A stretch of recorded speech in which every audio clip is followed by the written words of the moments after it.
Welcome. That's a Christmas. Yeah, that was more of a Christmassy. Trying to throw you off there. No. Yeah.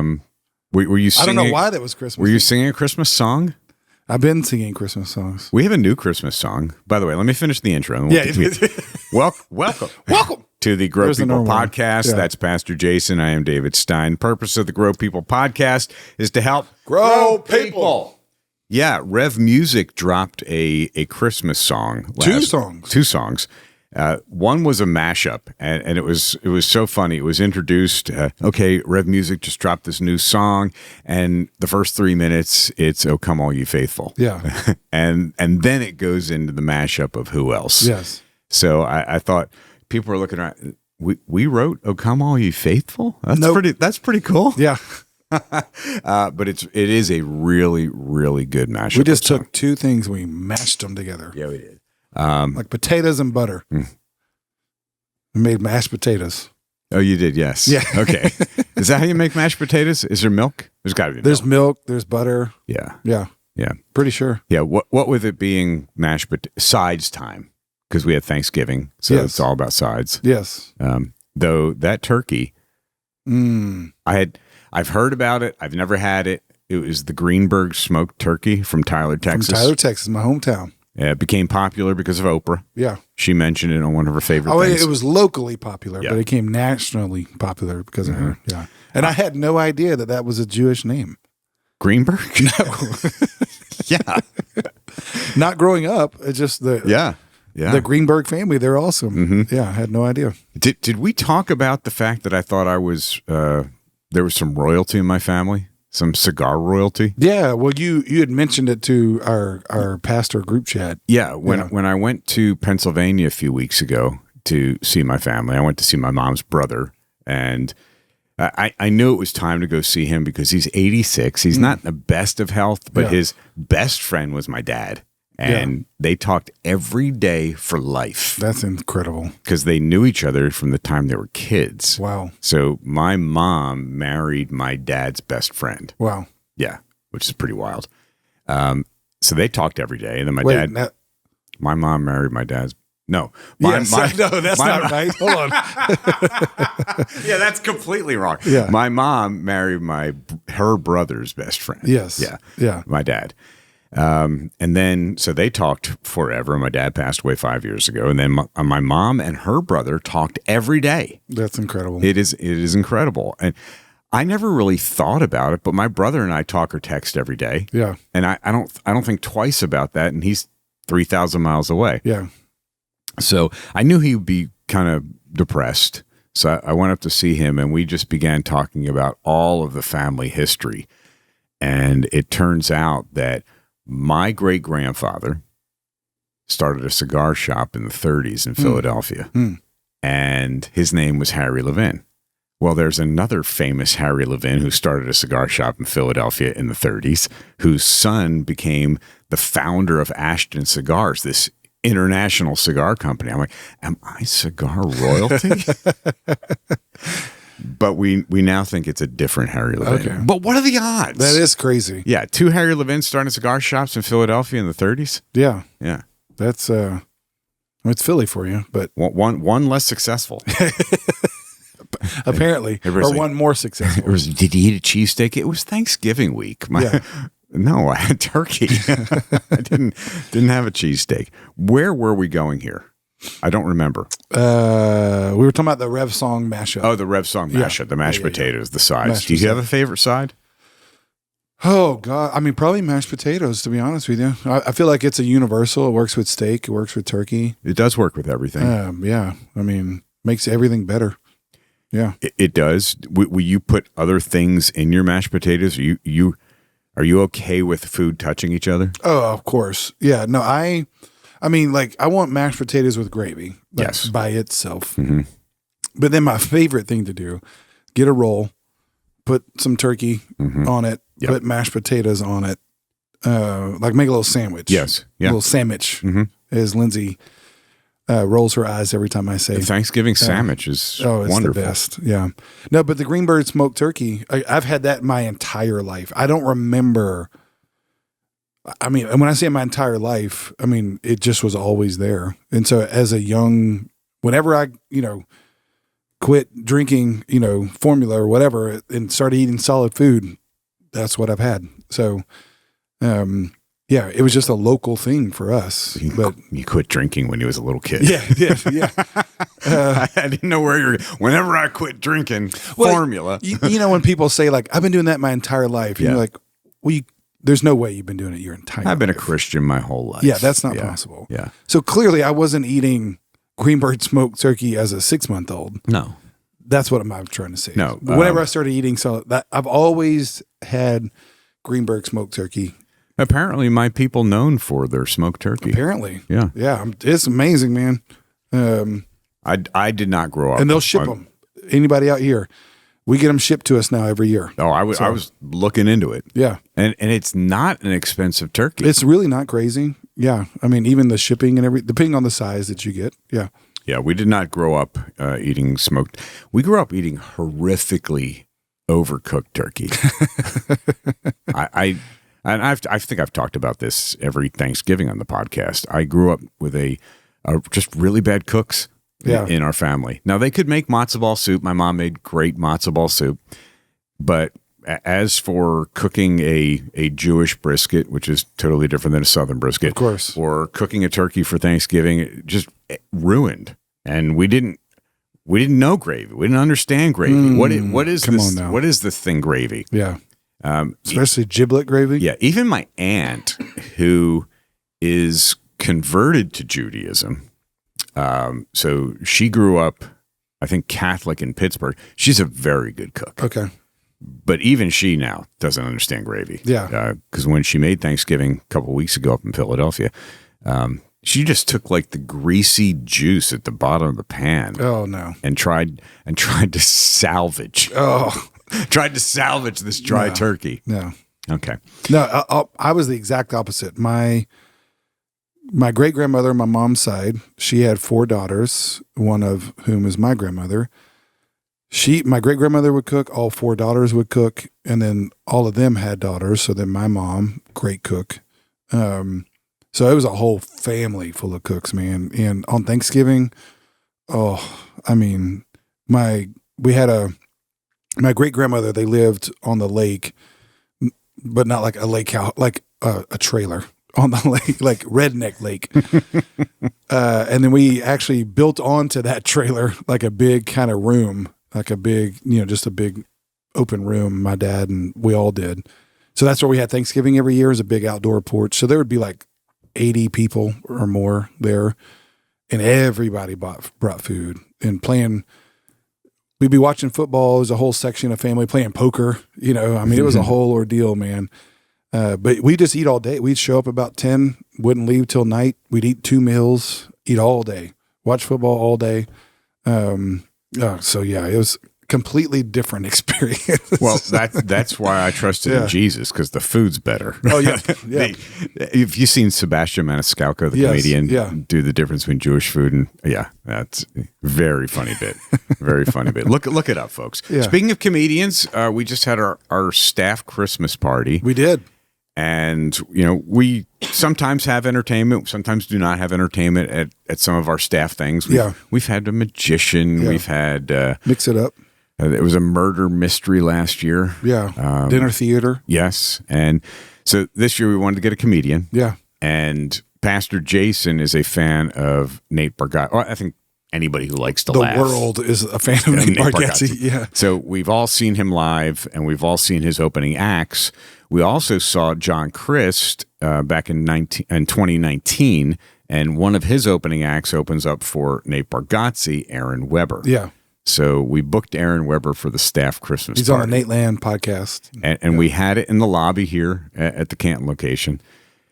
And he just shows up, drives down from Nashville. Yeah. And I haven't laughed that hard in years. It was nonstop laughter for 30 plus minutes. Harder than I laughed at John Christ and at Nate Bargatze. Yeah. And I was in the comedy business for decades. So I figured out I have sat in the room and I have seen no less than 3,500 stand-up comedy shows. Really? Yeah. Wow. So minimum 3 a weekend Yeah. for 20 years, Yeah. plus the other years that I was watching comedy. Yeah. So about 3,500 comedy shows. I know I've laughed as hard, Yeah. but I can't remember the last time I laughed as hard as I laughed. He was incredible. Yeah. Man. I definitely want to bring him back. We talked about even bringing him in for our next team member party. Yeah. That would be fun because he's all the Nate Land guys are they're clean comics. That's their whole deal. And Aaron's Catholic, so believer, and the other guys on the show are Protestants. But yeah, he's from Alabama, so he's got that Southern, but then he went to school at Notre Dame. So he's, and it's so fun. And Nate is the best at this too. Like Nate acts like he's, not very smart. He's got that down and, but brilliant. And Aaron's the same way. Just like it's like a good old country boy, but obviously educated, brilliant. It was incredible. And he had no idea that half our staff had just had babies. Yeah. And so he starts out, he does 10 minutes about his 1-year-old. Yeah. And when he said, I have a 1-year-old daughter, and what I've really learned is that I am really, really good at errands. Yeah. And all the parents were like, yes. I get that. I totally get that. Yeah, he was incredible, man. Yeah, so we enjoy laughing, and hopefully we'll do something for the team member party, and if it doesn't work out, don't hold us to it. Yeah. All right, let's continue here on the Grow People podcast. We have one more podcast for the year. Lord willing. Lord willing. Yeah. And we're planning on recording that December 24th, Christmas Eve. There are 5 gatherings in Canton, 2 on the 23rd and 3 on the 24th, 2 in Jasper, which I'll be at. I have so enjoyed just going back to Jasper and being a part of that community. Yeah, full circle for you. And it's just fun. Yeah. It's fun to get to do both roles, the discipleship role, the campus pastor role. A lot of mileage. Yeah. I'm trying to redeem the time, which is really something that I think the last few messages have convicted me of, because for many, many years, I had multiple jobs.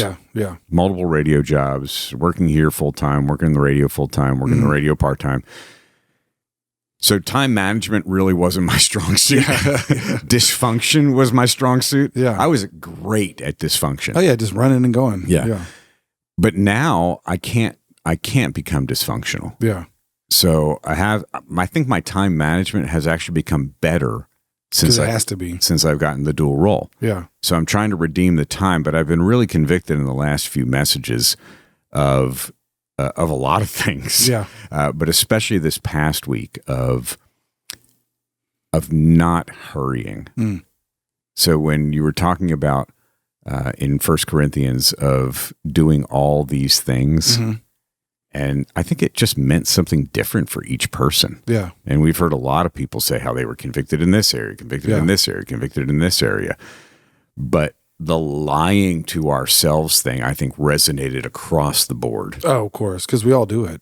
Yeah. And that was the moment that you had in your office when you were preparing the message where you said, oh, this is it. Yeah. This is it. And you've mentioned many times when you have that revelation and you're preparing a sermon and you have your headphones on and you just start singing. Yeah. And the louder it gets in the office, we know the better the message is. The better it's going to be on the stage. Yeah. Lindsay actually came in last week and interrupted me and said, you're singing really loud and there's a lot of people out here and they can hear you. And I was like, so, I mean, I wasn't rude, but yeah, I was singing loud and, it was just one of those, and it's funny, man. I think all of us, we approach our life, I remember as a young believer, and I don't know if you heard this, but people always want to like be on the mountaintop or, be on fire for Jesus. And I'm not saying those things are bad. I'm just saying every day is not like that. No, every day is not like the day I got saved. No, it's just not. I mean, life is not like that. So in the same kind of way, every sermon's not like that. Like there's sometimes a sermon where I'm not feeling it, but it doesn't matter. the Spirit does what he does. And it's not about feelings, about being faithful. The Spirit certainly moved this past weekend. I want to because then there are times that he does. Yeah. I want to read the verse. And I think just like everyone, we can read a verse and read a verse and read a verse, and then God chooses when he wants to reveal something to us. So the verse is from 1 Corinthians chapter 4, verse 6. I have applied it's hard to read it now without seeing the word. I have applied all these things to myself and Apollos for your benefit, brothers, that you may learn by us not to go beyond what is written, that none of you may be puffed up in favor of one against another. I have applied. At what point did you see the word Lied?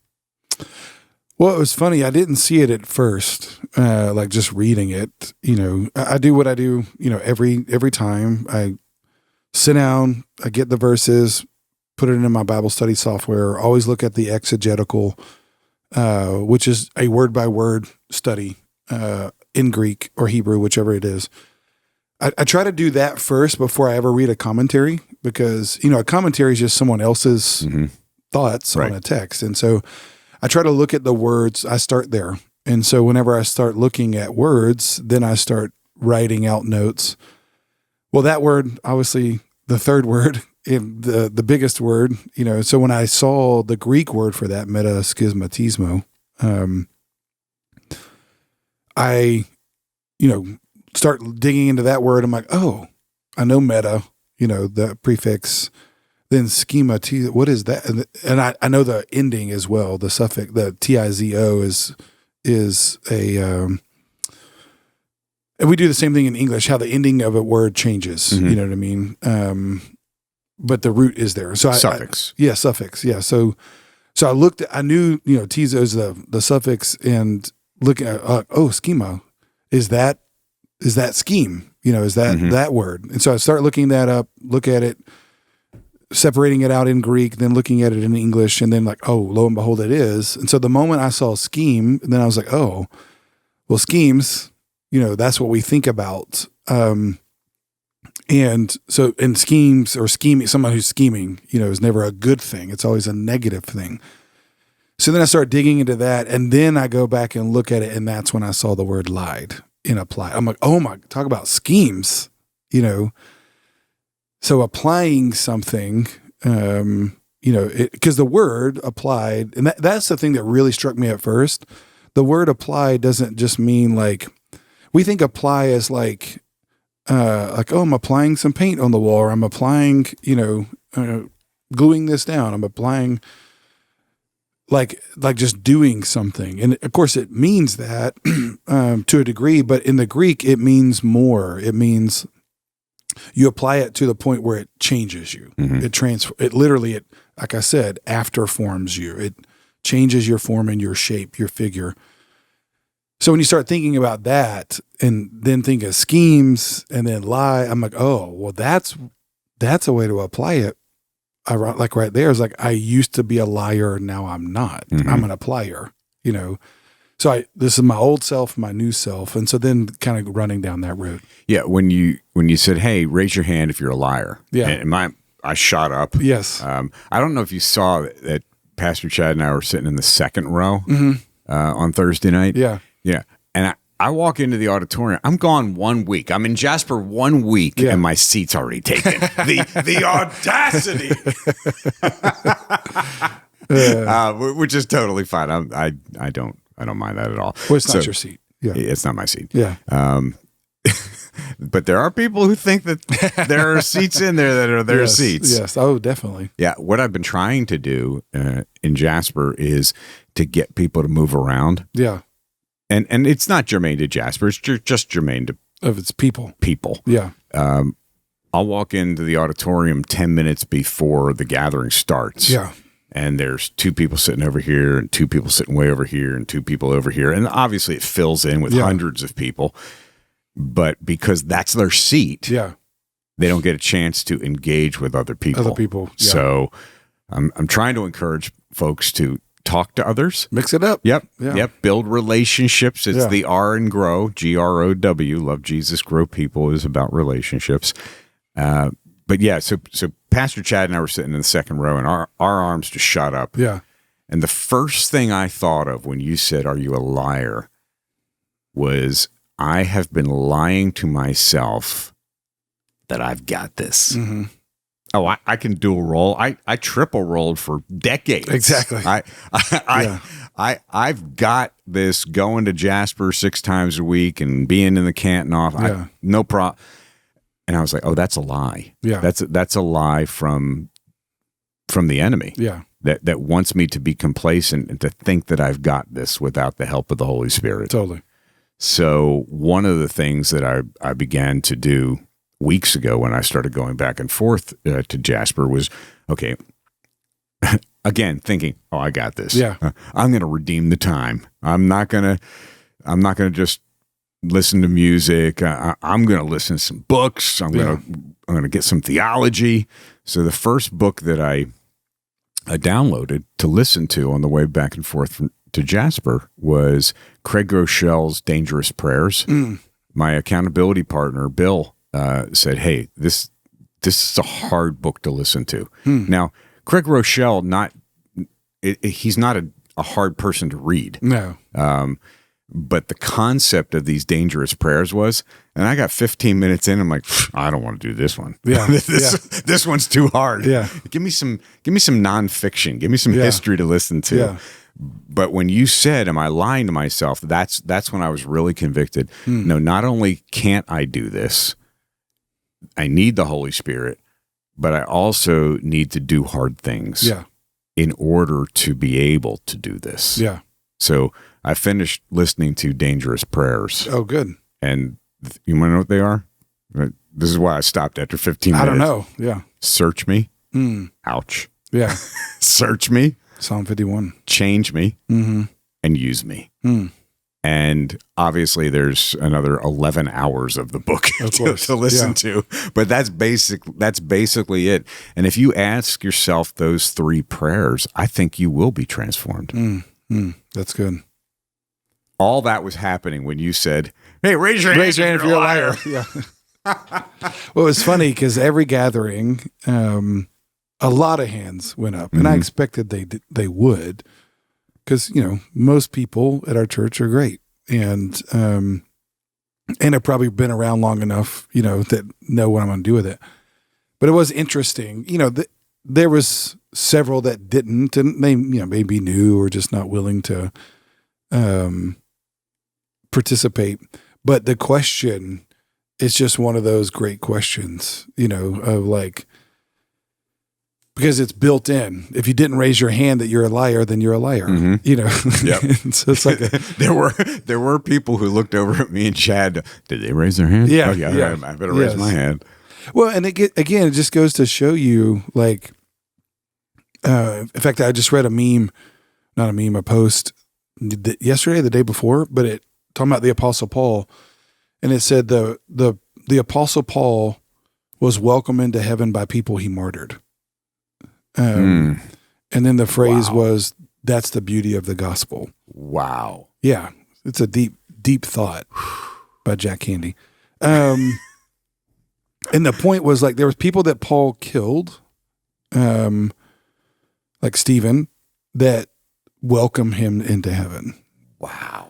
And so that's the power of the gospel. And so Paul's saying that phrase, I applied all these things to myself, that is the transformation. Paul's saying, like, listen, I used to be a liar. I used to be a killer. He says it multiple. I'm the least of all the apostles, one untimely born. I'm the chief of sinners. So it's actually very emotionally healthy, spiritually healthy to admit that, because unless I can admit I'm a liar by default, then I think, oh, I don't have much to apply. I'm not that bad. That doesn't help anybody. So thinking about that perspective from Paul is, I've applied all these things to myself. I'm not asking you to do something I haven't done myself. I used to be a liar. I used to be a persecutor of Christians. And so that's where it really struck me, and looking at that word, then making the ultimate point of like, we must quit lying to ourselves and others, to where then Paul says, and start applying these things to ourselves for the benefit of others. Like, I'm no benefit to anybody when I'm lying to myself, or lying to them. Mm-hmm. I'm not helping them.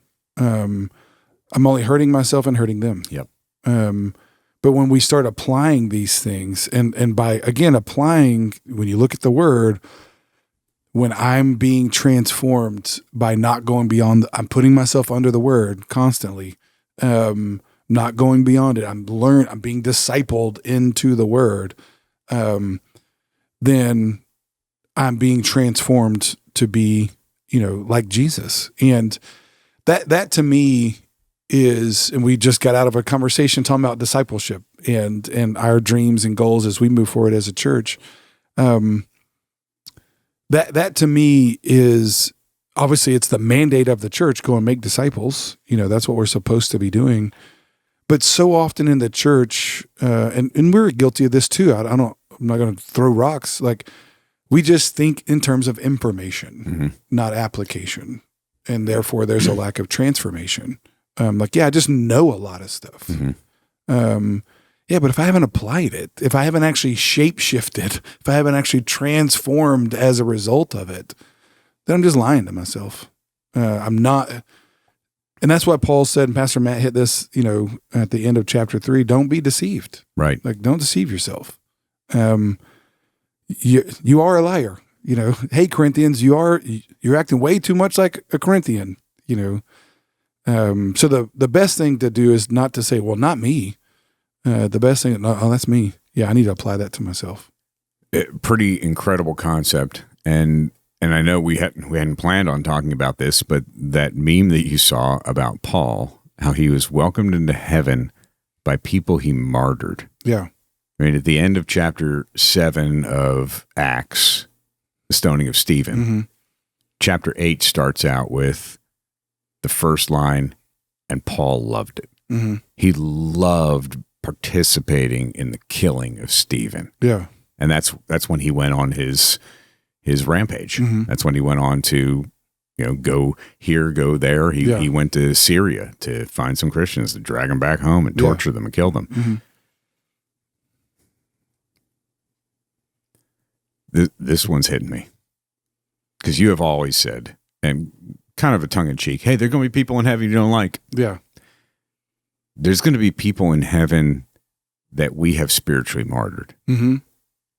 And if heaven is complete joy and complete satisfaction, mm-hmm. it's not going to be awkward.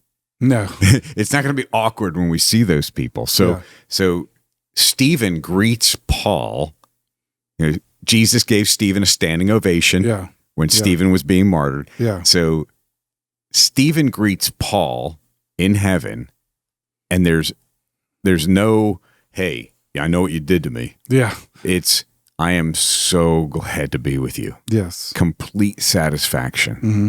Complete because joy. Stephen, even though Stephen got a standing ovation from Jesus in the end, mm-hmm. Jesus still had to die for Stephen. Yep. And so Stephen applied these things to himself. Mm.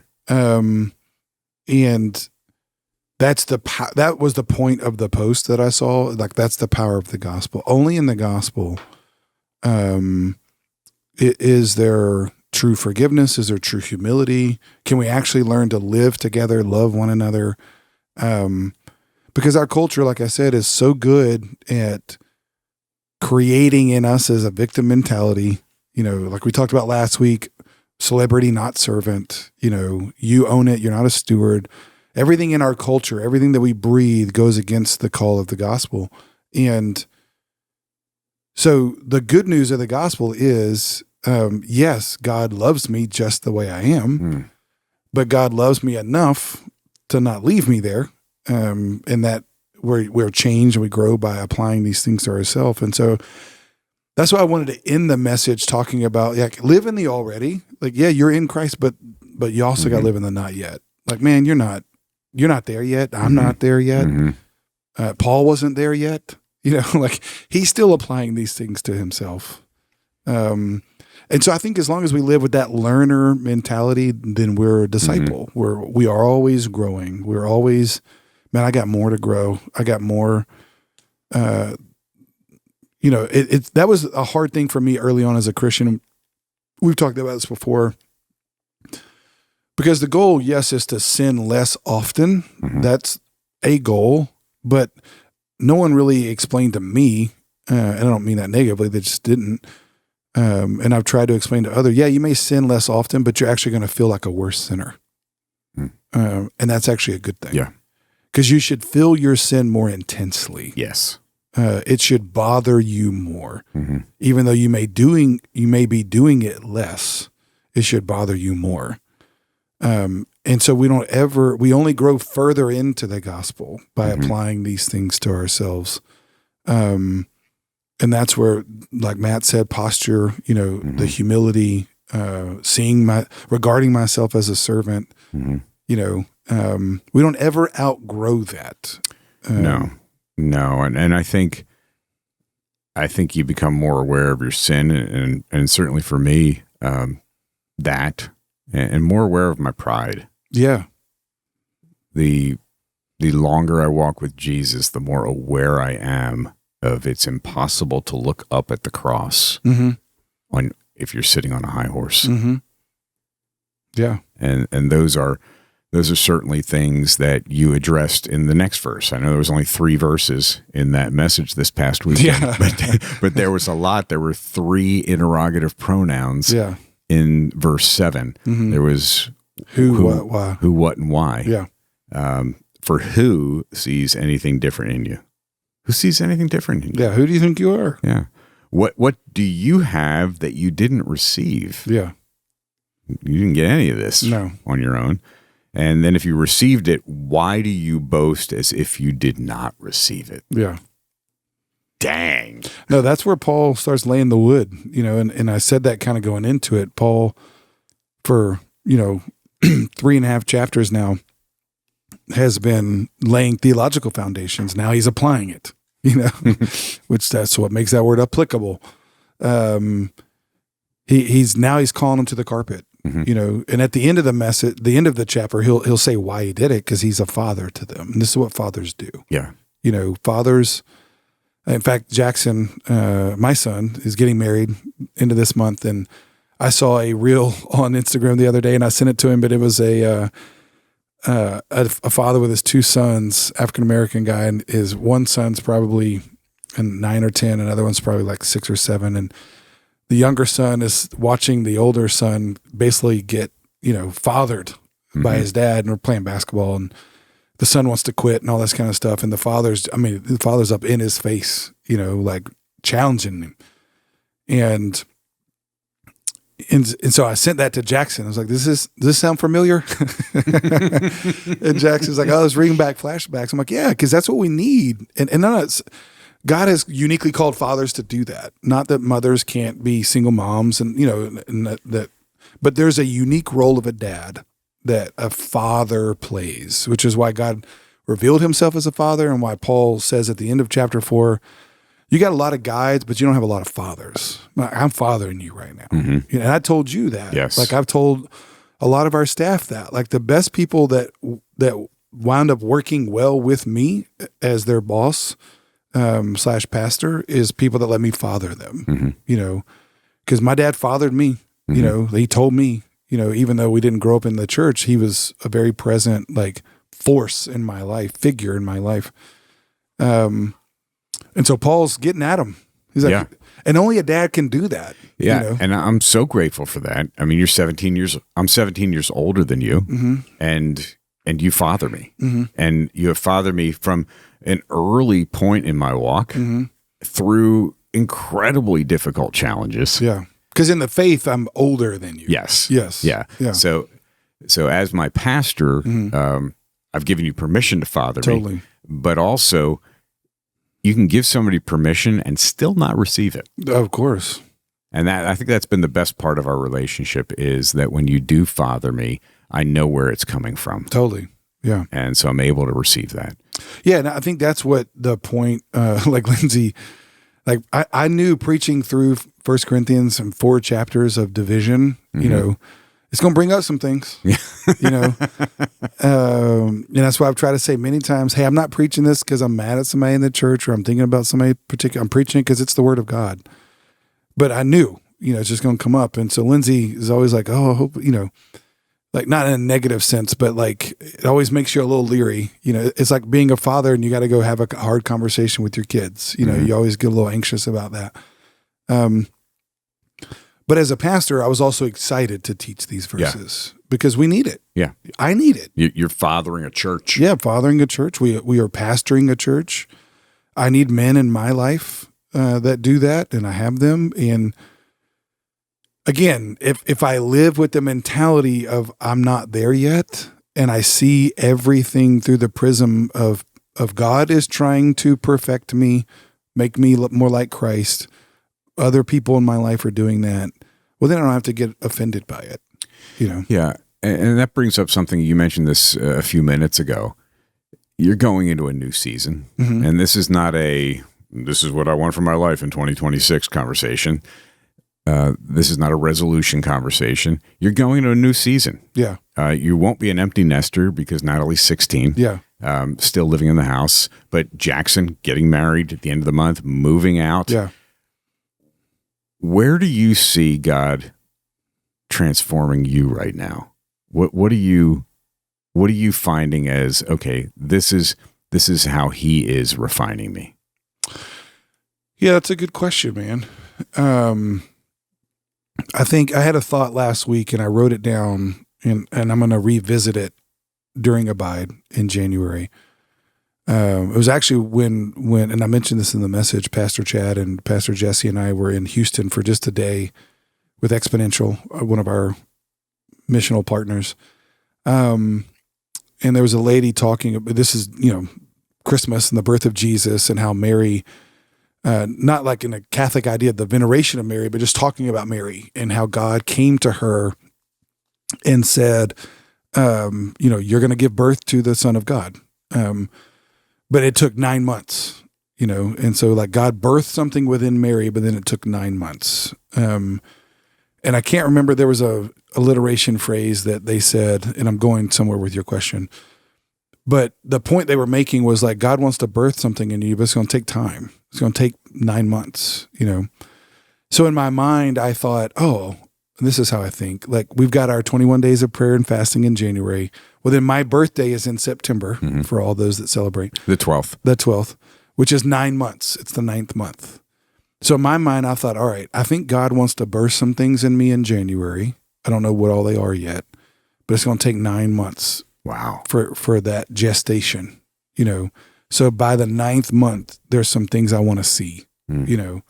And one of my mentors, one of the men in my life, actually asked me a few weeks ago when we met, he said, what's some new ground you want to take in 2026 and what do you need to do, you know, stop doing or do in order to make that happen? So, and we talked about this many times, and you said this is not a resolution. So for me, my rhythm and what I want for our church's rhythm is, man, you don't have to figure out between now and January 1st what your resolutions are going to be. You can do that if you want to. But we like taking 21 days. What we like to do at the beginning of the year is not have resolutions, but say, we're going to do one thing. We're going to meet with Jesus. Then out of that, we'll come out with a rule of life. Then out of that, we'll come out with, here's what we want to see this year. So I just had this kind of profound sense of like, I think God's in those 21 days, and I'm really looking forward to it now. I feel like God wants to birth some new things inside of me. Partly because of the season of life. I have a child that's moved on and just where we are in my family and the church, you know, there's a lot going on, a lot of great things. But again, like this verse said, it hit me as well. Like there's just some things though that I need to apply to myself. That I have so easily allowed myself. Well, I'm getting my doctorate right now. Oh, we're moving. Like, that I've kind of let myself slide a little. In way, and again, I don't mean that morally, but just like, I think there's some things I got to come back around, and that God's like, man, I want to birth these things in you. I want to bring this thing to fruition, but you need 9 months gestation. You need 9 months of formation in your life before you're going to see it. That's powerful. And I'm glad you said you don't have to figure out between now and abide, what your change is in 2026. I mean, you can. Yeah. But I could say this with integrity. We've been doing Abide now 7 years. Oh, wow. 8 years. Yeah, I don't even know how long. The 21 days of prayer and fasting. And I do the same thing between Christmas and New Year's every year. I read one book. Oh, I thought you were going to say you eat everything in sight. No. That's what I do. I'm Mardi Gras, man. Yeah, no, I'm kidding. I have been reading what some would call time management books for years. But there's one book that I read between Christmas and New Year's, and I read it every year. It's called No by Doug Fields. Yeah. I mentioned it last year. Mm-hmm. N-O. Good friend of mine. Yeah. N-O capital in capital letters with an exclamation point. Yeah. And it's the art of saying no to good things and saying yes to the right things. Yes. So I always go into Abide, okay, this is what God is going to show me. I'm going to figure this out. Yeah. And there has not been one Abide where that's been the thing that God has shown me. Yeah, of course. Of course. Yeah. So here I am now on this new schedule thinking, okay, well, I've read all the books. Ruthless Elimination of Harry from John Mark Comer. I've read Ruthless Elimination of he's making fun of, he's having sport with me right now. You said a ruthless elimination of Harry. Hurry. That's not a person, people. When I was in Philadelphia, you felt so at home. I was so at home because I would say, hey, what kind of pie is that? We go, blueberry. Yeah. I actually thought about you yesterday because Lindsay and I had to go somewhere, and we showed up and we walked in. The lady, she asked us if we wanted some water. But I kid you not, she goes, y'all want some water? Water? I'm like, water? What the heck is water? Where are you from? Yeah, I'm like, are you from Philly? Yeah. Well, we were at a fundraiser for the Caledonia Collective last month, which is the Scottish organization. Yeah, our outreach partner in Scotland. That we're partnering with. And this woman sat next to me at our table, and like 2 words out of her mouth, I'm like, where are you from? Yeah, yes. Well, she is from Philadelphia, but it turns out she and her husband lived like literally 10 minutes from me. That's crazy. And he went to the same college my parents went to. Anyway, where was I going here? Oh, yeah. Ruthless Elimination of Harry from John Mark Comer, C.J. Mahaney's The Busy Procrastinator. Yeah. Matt Perman's great book, What's Next, based on Ephesians 5 of, hey, walk with the wise. Yeah. Think about what you're doing. Yeah. And it's not necessarily do what Jesus did. It's what would Jesus do next? Yeah. So I've read all of those. Yeah. And so now I'm in this season of wearing a couple of hats and going back and forth and trying to figure out.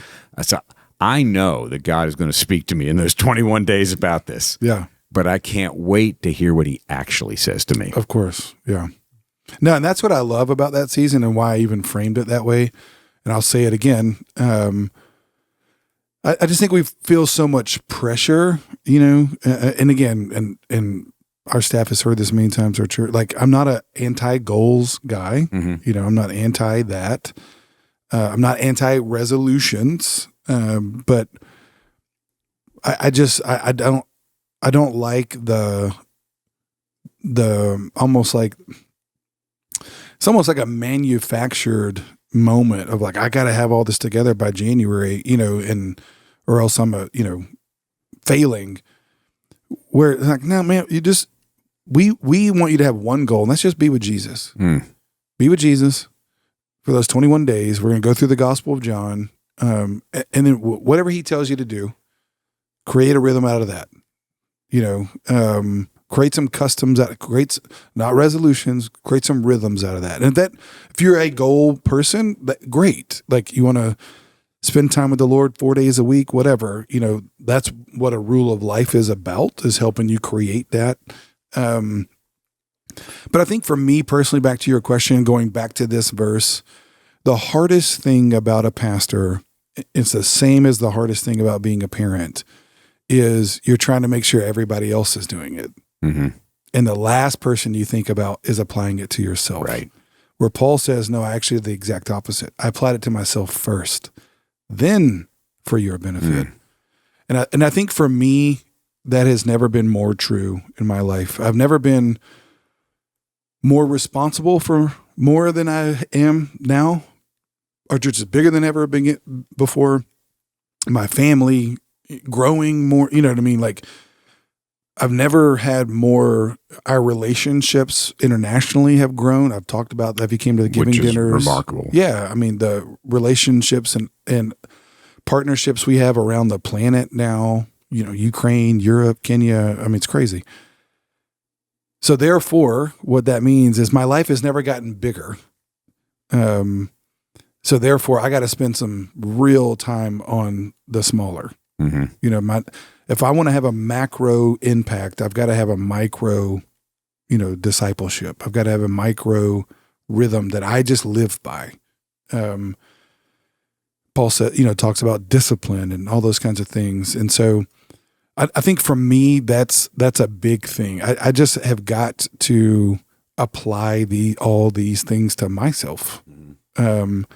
For the benefit of others, because I can't benefit anyone if I'm not applying it to myself. Which takes humility to apply it to yourself. Another thing that Paul said, yes, in humility, consider others more significant than yourself. This message just brought so much up. And I texted this to you last week or 2 weeks ago. It must have been Thanksgiving week because we were off, and I was reading another time management book. This is less of a time management book and a great book if you are in that next season, and I would say last season of life. So let's say over 50. All right, how are you going to run that? Wow. How are you going to run this race? Yeah. And it's a book that I read 5 years ago when it came out, Gun Lap by Robert Wogelmuth. And I'm rereading it now because I think my gun lap, which is significant as the last lap of a race, they fire the gun, whether it's a track and field race or a swim meet. I'm in a different season than I was 5 years ago. Yeah. And I read this from Paul in Philippians, and I texted it to you because it's hitting me different. So going into Abide, this may be the verse that I'm going to ask, God, what do you want out of me here? Yeah. From Philippians 3:13-14, forgetting what is behind.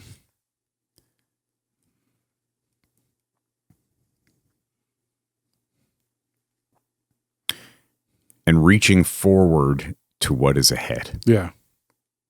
I pursue as my goal the prize promised by God's heavenly call in Christ Jesus. How many times have I read that? And it has never hit me like it's hitting me now. Totally. So all this to say, our encouragement would be, start asking God, hey, what do you have for me in January?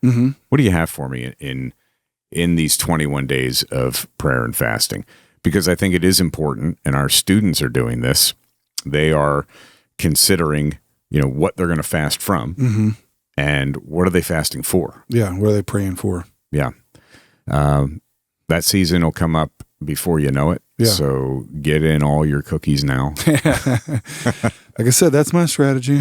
And we have one more podcast before the end of the year. Like we said, we'll record that on the Christmas Eve. Yeah. And we got some exciting things coming up. We got Hope for Christmas coming up. We got Christmas gatherings coming up. We mentioned those earlier. So, we'll come back and celebrate, hopefully, like we said. And our challenge, if you have been to the gatherings or you've watched the gatherings online, our hosts have been challenging, okay, who are you inviting to one of these Christmas gatherings? Yeah. Also, please, if you can, if you are inviting someone, try to go to one of the different gatherings. Yeah. Try to go to the Tuesday night in Canton or because as we know, 9:30 and 11:15 on Sundays, they're jam-packed. Yes, those are the most opportune times. And y'all have done a great job of coming to the Thursday gatherings. We have almost 300 people at Thursday night. Incredible. And great job coming to the 8 o'clock gathering. Yeah. Especially if you're serving and attending. Yeah. So if you're attending at 8 o'clock and you're serving at 9:30, yeah. Thank you. Yeah. Thank you. So these are really important times because people will come to church at Christmas or at Easter that never come to church. Yeah. Even if they are believers, that happens sometimes. A lot. But if they're non-believers and you're asking somebody, 8 out of 10, statistics have shown, 8 out of every 10 who get invited to Christmas or Easter will say yes. So we would love to see people encounter Jesus for the first time. Totally. Yeah. Yeah, it'll be a different, like we're going to actually finish up 1 Corinthians 4 the weekend right before. Then we'll have our Christmas gatherings. And so Christmas Revolution will be lack of a better term, a standalone message, you know, if you will, but talking about Christmas, the story of Christmas. So we got some fun things planned, some exciting things planned. But yeah, I think more than anything is just, and as I've been thinking and praying about the message, just people to have an encounter with Christ, you know, because he clearly came, you know, as Galatians 4 says, in the fullness of time, God sent forth his son, born of woman, born under the law, to redeem those.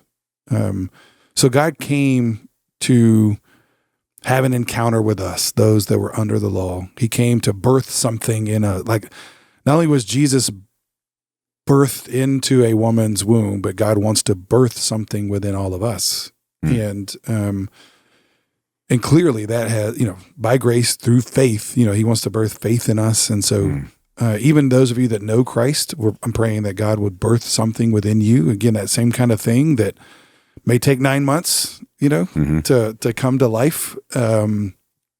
But super excited about our Christmas gatherings this year. We don't always do them on Christmas Eve, just the way, depending on how the calendar falls. And so sometimes,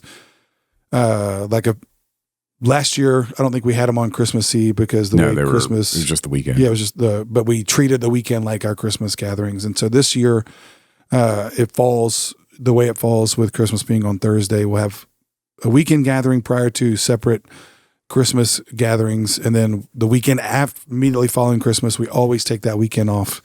As far as in-person gathering, we will have an online end of year celebration that we always look forward to.